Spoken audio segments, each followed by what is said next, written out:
Hello, how are you doing? I just want to say at the outset of this video that if you are feeling in a vulnerable place with your mental health, then there could be some triggering content in this. So I just wanted to make you aware of that. Well, it's quite a few weeks since I have made a video and put anything on my channel. When I first started with this, which was only kind of end of December, early January, I said at the time that because of my battles with bipolar, that it may be quite sporadic, that I may put stuff on and then go quiet for a while.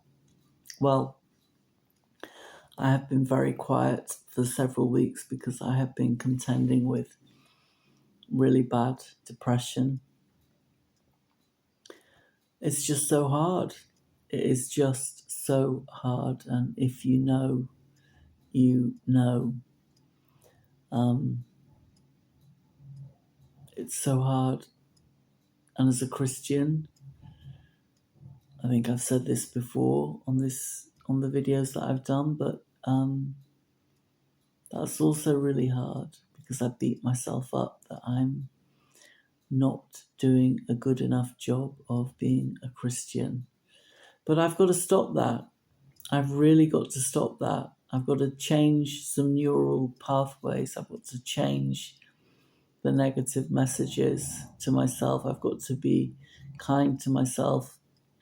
I'm saying this to me, I'm saying it to you too. We're not good always at being nice to ourselves. And we really have to, if you've got ingrained patterns of talking to yourself in a not very nice way, we really have got to, as I say, I'm saying this to myself as well as to you, we have to try and think of ourselves as our best friend and think, we wouldn't talk to our best friend like that. We need to be encouraging and supportive and say, you're doing the best you can in the circumstances. So, yeah, having gone through bipolar for so many years, and it started in my late teens, 20s, and got worse. First hospitalization in my early 30s in San Francisco, which was a terrifying and colourful episode. And from that point on, it has been a sort of big part of my life. Put my whole career as a Cambridge graduate, BBC journalist, all that kind of went to pot. Bye-bye career. I did find God in my 40s, which was a life-changing thing. And it has been a life-changing thing. And in a good place at my best, I'm like, yes, I know God is my rock and my firm foundation. When I'm in the depths of the valley, I don't. In all honesty, I can't say that I know that. Last night, I reached rock bottom. I was lying in bed struggling with suicidal thoughts.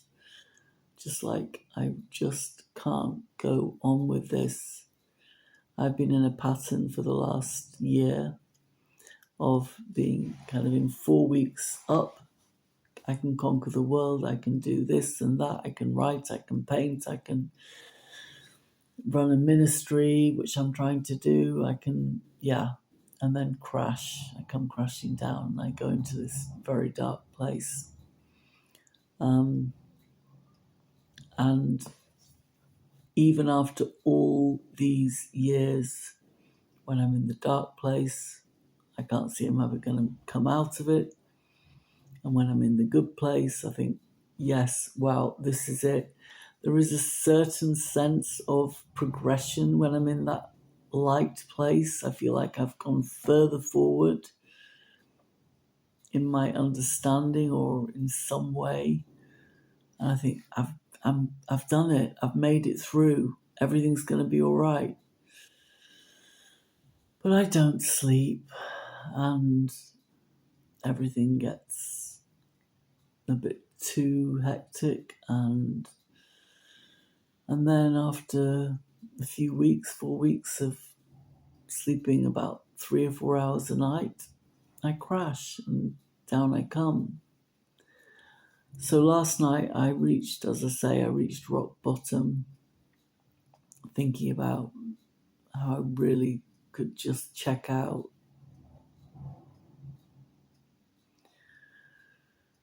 Crying into my pillow,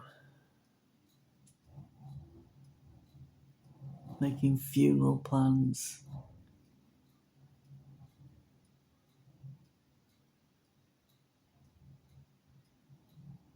Not nice. Not nice at all. Couldn't get to sleep. 1 o'clock in the morning, I rang a really, really dear friend in California. He's a worship pastor of a church in San Francisco. We met when we were both on a worship course at Bethel Church in California. We met in 2019, and he's become a really great friend. He's from Halifax, Nova Scotia, and I'm from Halifax, Yorkshire. And we've just made this really good bond. And he's a real blessing in my life, and it was good to talk to him. He's been going through some stuff too, so we kind of could relate. And yeah, just nice to have a loving, lovely conversation with him. After that, couldn't sleep, still struggling. Ummed and ahed, should I, shouldn't I? Am I going to ring up and get somebody that's going to make me feel worse, or am I going to get somebody who's going to make me feel better?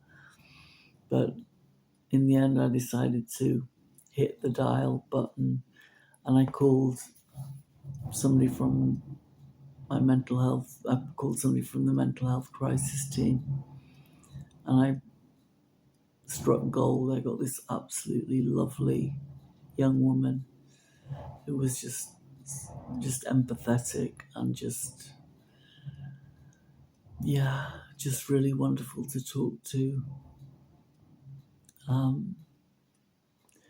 She's working at a psychiatric unit.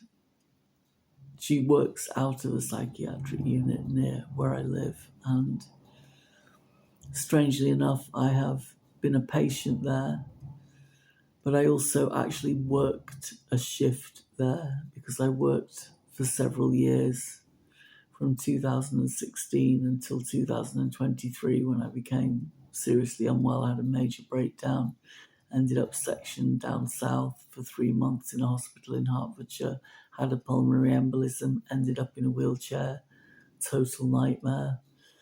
But from 2016 to 23, I worked in a psychiatric unit a little way away from here as part-time as a support worker, and I absolutely loved it. Home from home in a psychiatric unit. I'll never forget the first day going in there in 2016, and it was just like so weird. I was in the office and I was on the male ward, and guys were coming to the office asking for cigarettes, and it was like I was so used to being the person going to the office asking for cigarettes after all my stays in psychiatric units, and I'd reached a place of recovery where I could work there and be the person dishing out the cigarettes. But I had such a bond with those guys in that hospital, and as I say, just loved working there. So talking to this lovely girl on the phone last night, I just really realised how much I missed it, and what a good thing it was in my life. And I'm thinking maybe my physical health has improved. Maybe it's time to think about seeing if I could possibly go back and do a shift a week. So watch this space. I hope so. I hope so. The other thing I was going to share was on a spiritual level. You know, I've kind of felt a sense of God with me today, and I've felt a sense of God speaking to me, being with me and saying, "Come on, Viv, it's okay. I've got you. I'm with you. I'll never leave you."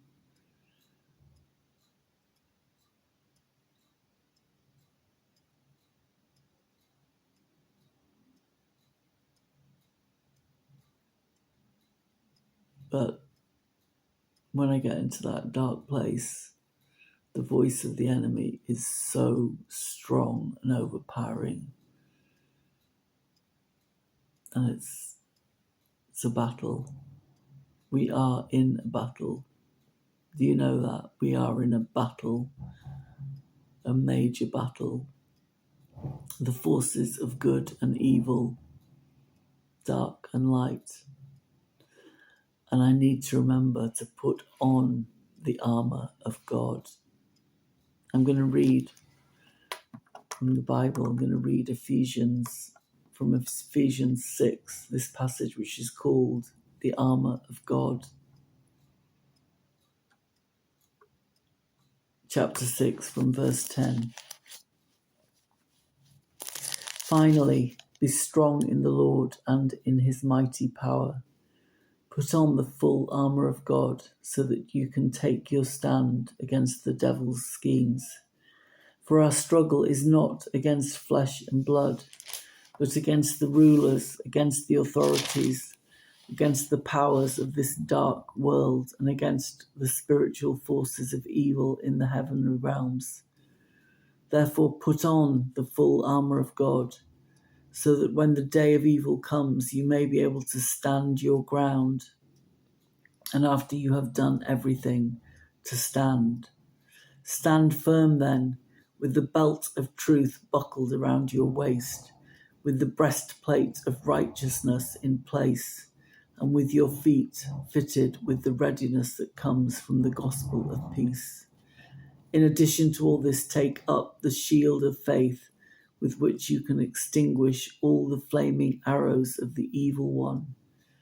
Take the helmet of salvation and the sword of the Spirit, which is the word of God, and pray in the Spirit on all occasions with all kinds of prayers and requests. Anama Shanama Matika, Matika Shanama Matika. Anama Shanama Shanama Matika. Anama Matika Shanana Matika.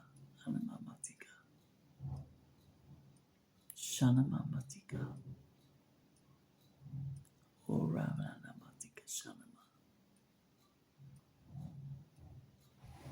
If you are suffering with mental health problems, if you are going through depression, mania, bipolar, anything, if you are in the battle today, I pray peace over you. Shalom, peace. And I just want to encourage you, hang on in there. You will come through. You will come through into the light.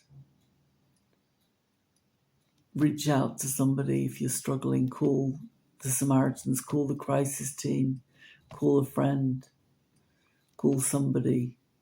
Don't be at home alone, be isolated. I know it's really hard.